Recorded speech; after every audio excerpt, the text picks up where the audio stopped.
Father చనిపోయాడు. నేను వెళ్ళిన దైవజనులు నిలబడాల్సింది, కానీ బ్రదర్ మాతో నిలబడిండు ఆ రోజు.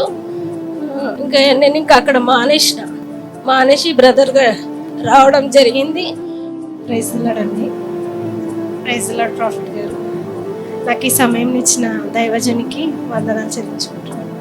నా సాక్ష్యం ఏంటంటే, నేను గత 7-8 మంత్స్ నుంచి ఈ సంఘానికి వస్తున్నా. అంటే అంతకుముందు నేను ఫోన్లో పరిచయము. నేను ఒకసారి నైట్ డ్యూటీకి వెళ్ళి వచ్చిన రోజు యూట్యూబ్లో నేను లైవ్ చూసిన నేను బాలాజీ నగర్లో ప్రాఫిటా అనేసి నేను ఏం చేసిన, యూట్యూబ్లో చూసిన బాలాజీ నగర్లో ప్రవక్త ఉన్నాడు అనుకొని నేను నైట్ డ్యూటీ, అసలు నాకు ఆ రోజు రెస్ట్ లేదు, ఫుల్ టైర్డ్ అయిపోయినా. నాకు నైట్ డ్యూటీ ఉంటే అసలు రెస్ట్ లేకుండే.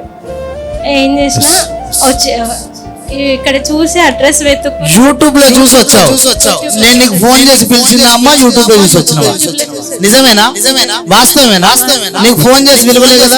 మీరు ఇక్కడ బాలాజీనగర్లో ఉంటారని కూడా నాకు తెలియదు. నువ్వు ఇక్కడ ఉంటావో నాకు తెలుసా? చప్పలు కొడుతావు సరే, కనపరచండి. లైవ్ వస్తుంటే నాకు ఎక్కడ ప్రేయర్ జరిగినా నాకు అది ఇష్టం, వెళ్ళాలని. అది ఎంత ప్రయాసమైనా వెళ్తా. ఆ రోజు ఫుల్ టైర్డ్ అయినా, స్నానం చేసుకుంటే ఎందుకో వెళ్ళాలి, నువ్వు అక్కడ ఉండద్దు వెళ్ళు అనేసి ప్రభు నాతో మాట్లాడినప్పుడు నేను వెళ్ళిన. అడ్రస్ కనుక్కొని మా బ్రదర్తో, అన్న బాలాజీ నగర్ అంటే ఇక్కడ చూద్దాము అని అంటే వెళ్ళిన వెంటనే నేను ఆరాధన నిల్చుండే. బ్రదర్ వచ్చి నా తల మీద చేయబెట్టి, నేనే కదా నిన్ను ఇక్కడికి తీసుకొని వచ్చిన, నేను ఈ సంఘంలో నిలబెడుతున్నా అంటే, నేను ఆల్రెడీ వేరే చర్చ్కి వెళ్తున్నా, అక్కడ కూడా దేవుడు నన్ను వాడుకుంటే ఇక్కడ ఏంది ఇట్లా చెప్తున్నాడు అని నేను అనుకున్నా. ఇంకా లైట్ తీసుకున్నా. ఆ రోజు ఇంకా దేవుడు నాతో మాట్లాడిండు, బ్రదర్ నన్ను అభిషేకించిండు, నేనే తీసుకొని వచ్చిన ఇక్కడికి, నేనే కదా నిన్ను ఇక్కడికి రప్పించిన అనేసి మాట్లాడిండు. ఇంకా అది అయిపోయింది, అక్కడికి వచ్చేసిన.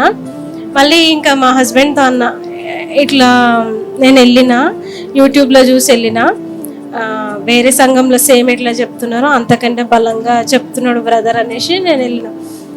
అంటే ఒక దైవజన్యుడికి ఉండాల్సిన క్వాలిటీస్ బ్రదర్లో నేను చూసిన. తగ్గించుకోవడము, ఆత్మీయంగా మాట్లాడడము, ఖాళీ ప్రేయర్ చేసి వెళ్ళిపోవడమే కాకుండా నాతో మాట్లాడిండు, ఆదరణ మాటలు దయచేసిండు వాక్యం ద్వారా.